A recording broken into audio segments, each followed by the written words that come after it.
everyone, and welcome back to my channel. Today we are doing my March reading wrap-up. I was able to read 21 books this month, which I thought was quite successful and more than I was anticipating. That included 2 books on my 23 books to read in 2023, which was The Gargoyle's Captive by Katie Robert and The Witch and the Vampire by Francesca Flores.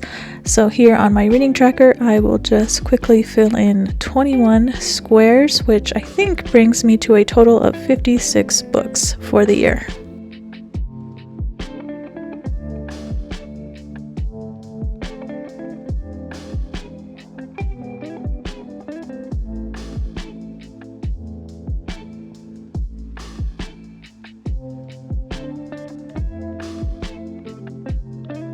Next up, we have my spread to mark off some of my physical TBR books that I'm trying to work through this year.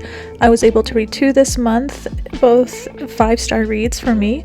The first was The Ballad of Never After by Stephanie Garber, and the other one was Lessons in Chemistry by Bonnie Garmis. And these are just some of the releases that came out in March.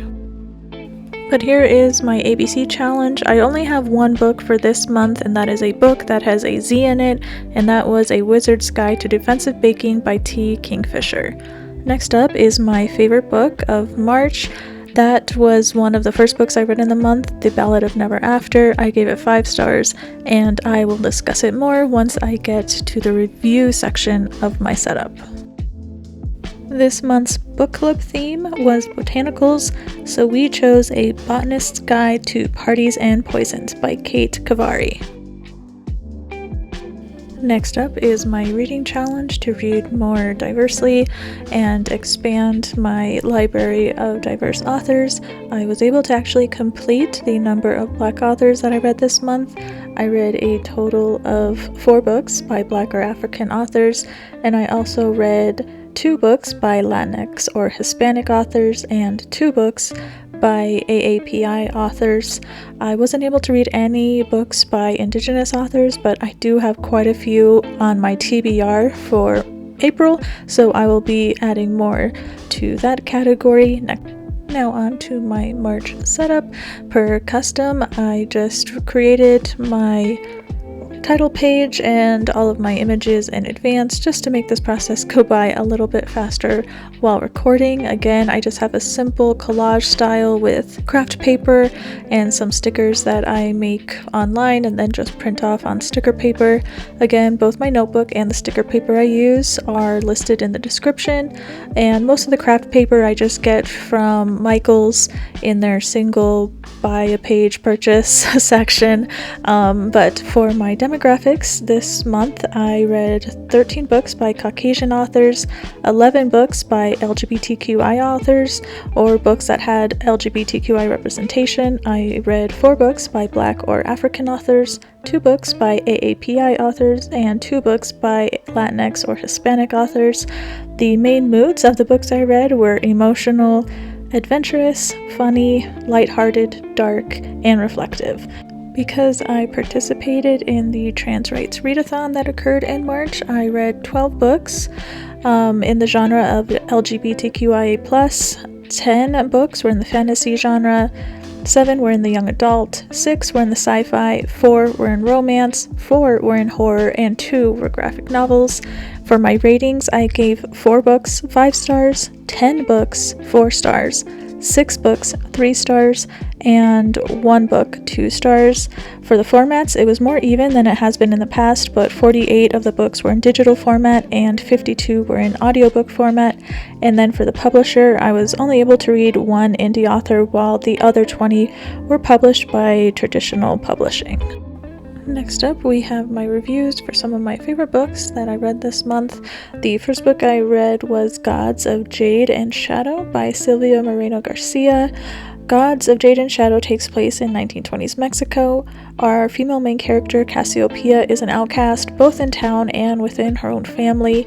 During her latest punishment from her grandfather, Cassiopeia stumbles upon a key that opens a mysterious chest located in her grandfather's room. When she opens it and pricks herself with one of the chest's contents, she inadvertently sets free the Mayan god of death. Together, they must journey throughout Mexico to retrieve his missing items that were taken from him by his treacherous brother, who currently rules the Mayan underworld. And then, of course, while on this quest, Cassiopeia is finally able to rid herself of the shackles placed on her by her family and experience the world around her. The banter between Cassiopeia and the God of the Dead was top tier for me. She is such a clever and witty character. I really enjoyed reading her story and her development throughout the whole book, and the imagery of the Mayan legends, Mexican culture, and the time period of the 1920s was chef's kiss for me. I gave it 4 stars, and I listened to it on audiobook. The next book is my favorite book of the month, The Ballad of Never After. This is the sequel to Once Upon a Broken Heart by Stephanie Garber. It does take place in the Caraval universe, and first of all, just wow is my first word for this book. I absolutely loved it. The first book was good, but Ballad of Never After really just sets this series apart from Caraval, in my opinion. I was absolutely glued to this book pretty much from chapter 1. We were full steam ahead with the story. We know that Angeline is on a quest to save her husband Prince, but when the only person who can help her is the same person she can never trust, our new princess must decide what is more important, helping Apollo or distancing herself from Jax. I think after this book, Jax has vaulted himself into my top 5 book boyfriends. He is such an amazing character, and I will say a villain. I love the dichotomy of his actions, always doing things for his own gain, but trying oh so hard not to let his feelings for Evangeline cloud his judgment. I cannot wait for book 3 that comes out later this fall. I gave it 5 stars.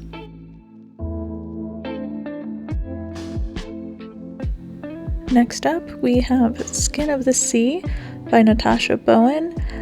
Skin of the Sea infuses West African mythology with YA fantasy in this first book of the series. Simi is our main character. She is a Mamawati, or mermaid, tasked with returning the souls of her people back to their homeland after they've been thrown overboard by slavers during the crossing from Africa. But when a living boy is thrown into the sea, she cannot sit by and let him die. She goes against her decree and rescues him from the shark-infested waters. Now, on the bad side of some very powerful gods, Simi must journey with Kola to his village to save his siblings, who are shrouded in mystery and have their own connection to the gods of the world. Together, Simi and Kola develop a bond that will only result in Simi's demise because she is not human, and she is not destined for the world above the sea. But she cannot stop the connection she forms with those she encounters on her quest to redeem herself and the ocean god that she serves. This book has some extremely heavy themes, including slavery and murder, but I still recommend this book to those looking for an amazing story centered around West African mythology. I listened to this on audiobook and I gave it 4 stars.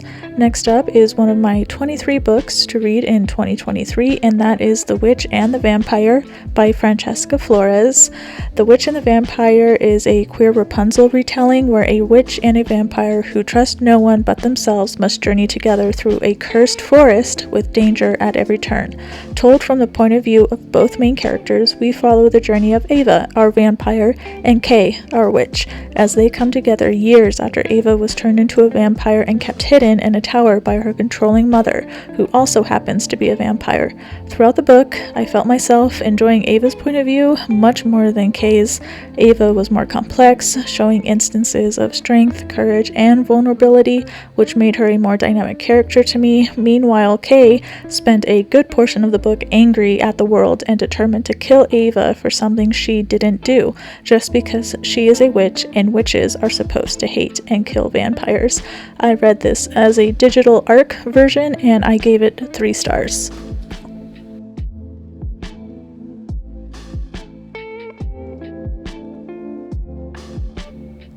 Next up are 2 of my favorite books from the month. The first one is Lessons in Chemistry by Bonnie Garmis. The narration in this book is one of my favorite elements. The voice of the protagonist, Elizabeth, is sharp and witty, and her observations about the world around her are both incisive and entertaining. I found myself chuckling at her quips even as I was moved by her struggles. In terms of themes, Lessons in Chemistry tackles issues of gender, ambition, and identity in a way that is both timely and timeless. As someone who has also worked in male-dominated industries, I found Elizabeth's struggles to be all too relatable. Her experiences with misogyny and discrimination were painful to read, but also incredibly important to acknowledge. That said, Lessons in Chemistry does contain some mature content, including depictions of sexual assault and misogyny, but overall, I would highly recommend this book to anyone who is looking for a smart, engaging read that tackles important themes. I listened to it on audiobook and gave it 5 stars. And then next up is another teen Kingfisher book that I read this month. I read 4 in total, but Nettle and Bone was by far my favorite. It is a beautifully crafted fairy tale that will take readers on a magical journey filled with wonder, adventure, and peril. The book is a testament to Kingfisher's talent for creating well-rounded, lovable characters and for crafting an intricate and detailed world. The book also excels in its use of other fairy tales. Kingfisher definitely weaves elements of various traditional stories into the narrative, creating a tapestry of magical and familiar elements that made for some amusing Easter eggs. Overall, Nettle and Bone is a wonderful book that deserves all the praise it has received. In my opinion, it's a masterful blend of character development, world building, and storytelling that is sure to delight readers. However, I would advise readers to approach the book with caution, as some of its themes may be triggering. I listened to this on audiobook and I gave it 4 stars.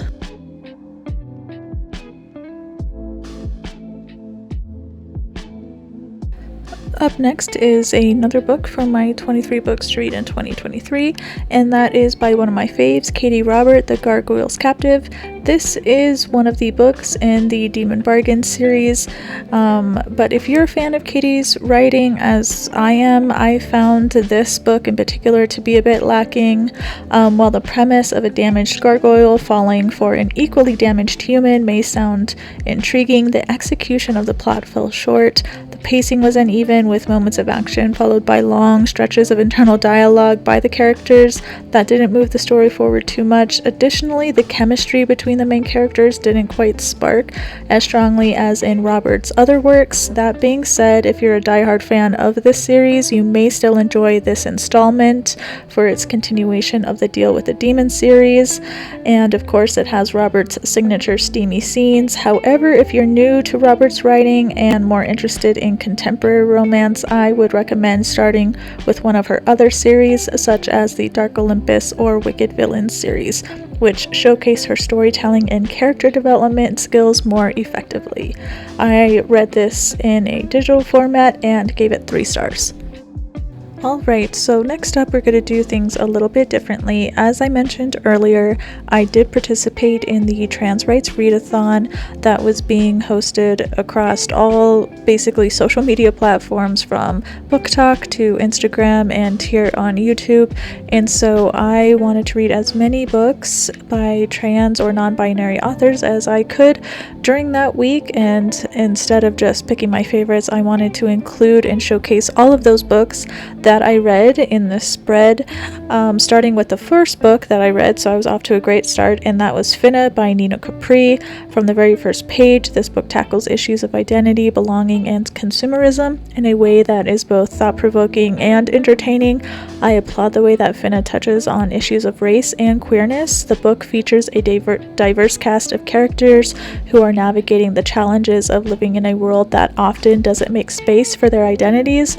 Overall, if you're looking for a book that will challenge your thinking while also providing a fun and engaging read, I highly recommend checking out Finna. Capri is a talented writer with a keen eye for social commentary, and this book is a great example of their skill. I gave it 4 stars. Next up is Nimona by N.D. Stevenson. This was a book that I downloaded digitally because it is a graphic novel, but I also had access to the audiobook version, which was performed by a full cast, and I will admit here that it absolutely was a game changer for me and how I experienced reading this book. I had so much fun with it. It was truly captivating and enjoyable. And both are well suited to print and audiobook formats. In the print format, the beautiful illustrations bring the characters and settings to life in a way that is truly magical. On the other hand, the audiobook version of Nimona is equally delightful, with the full cast of talented narrators who bring each character to life with their own unique voice and personality. Overall, whether you prefer print or audiobook format, Nimona is a wonderful story that is sure to capture your imagination and leave you wanting more. I gave it 5 stars. Next up is a very popular book on sci-fi lists, and that is Light from Uncommon Stars from Raika Aoki. As someone who's excited to read this book, I often felt myself getting frustrated with the book's narration format and pacing. While I deeply appreciate the representation of LGBTQ+ and immigrant communities in the book, as well as the exploration of identity, belonging, and the power of music, I found the book's structure to be somewhat confusing and the pacing uneven. The book is told from multiple perspectives, often switching mid-scene, which can make it difficult to fully engage with the characters and their stories. Additionally, the non-linear timeline can be jarring and make it difficult to follow the plot at times. Despite these criticisms, I still believe that Light from Uncommon Stars, it has much to offer readers who are drawn to its themes and representation. I gave it 3 stars. Next up, we have Felix Ever After by Kaysen Callender. This book is a thought-provoking and poignant novel that centers on themes of identity, self-discovery, and relationships. The novel follows the journey of Felix Love, a black transgender teenager who is struggling to come to terms with his identity and find love and acceptance in a world that often feels hostile to people like him. Overall, Felix Ever After is an important novel, especially for young adult readers, that explores important themes and offers much needed representation of the LGBTQ+ community. While a teenage drama may be off-putting for some, including myself, the novel's strengths make it a worthwhile read for anyone looking for a heartfelt story that challenges conventional ideas about identity and love. I gave it 4 stars. I also read After the Dragons by Cynthia Zhang. After the Dragons is a low-stakes fantasy novella that takes place in Beijing, where stray dragons run rampant, and our protagonists Kai and Eli are determined to rehabilitate and rehome as many as they can.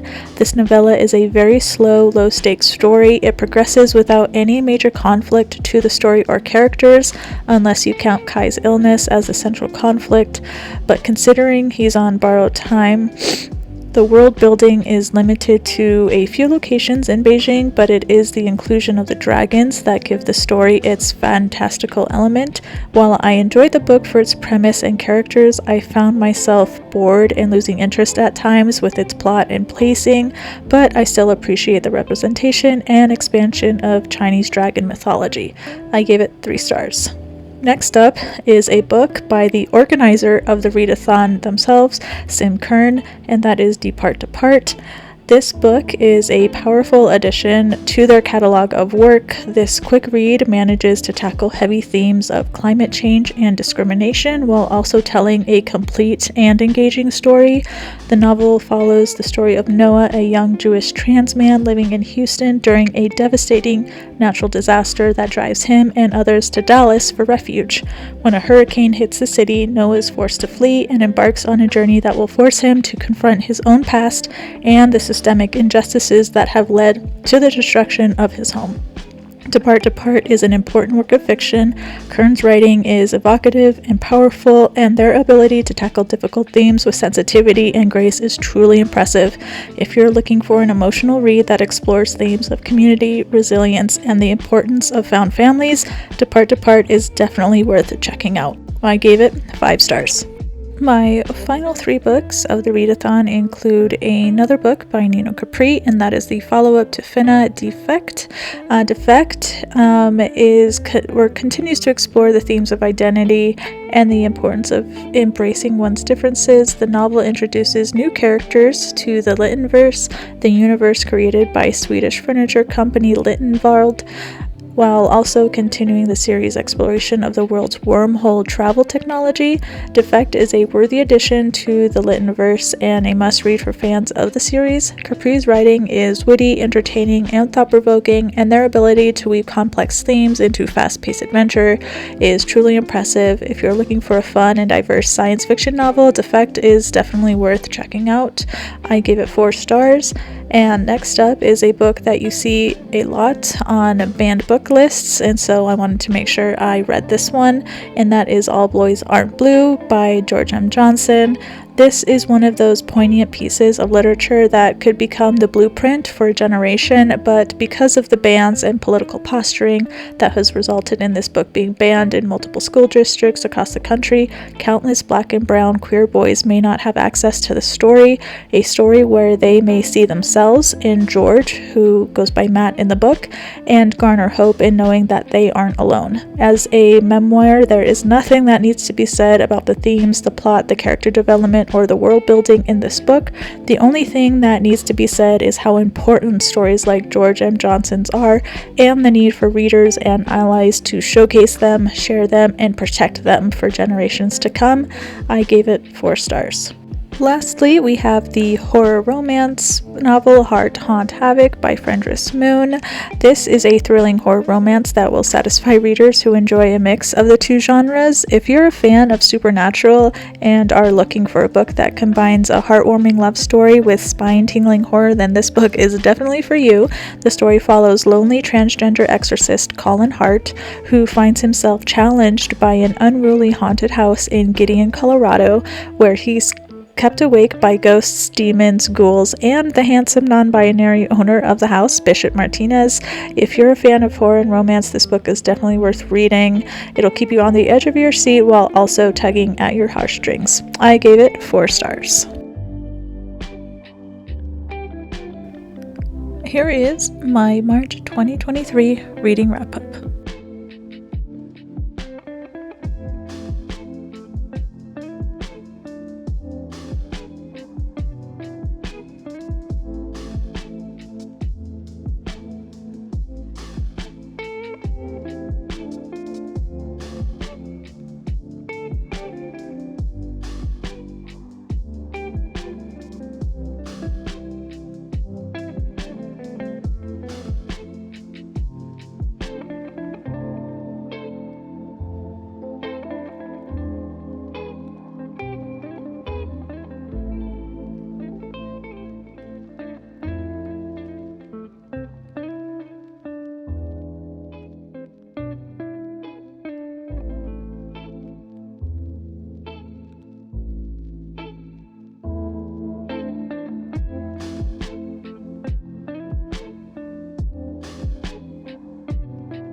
Thank you for joining me today. I hope I've helped you discover some books to add to your TBR in the future.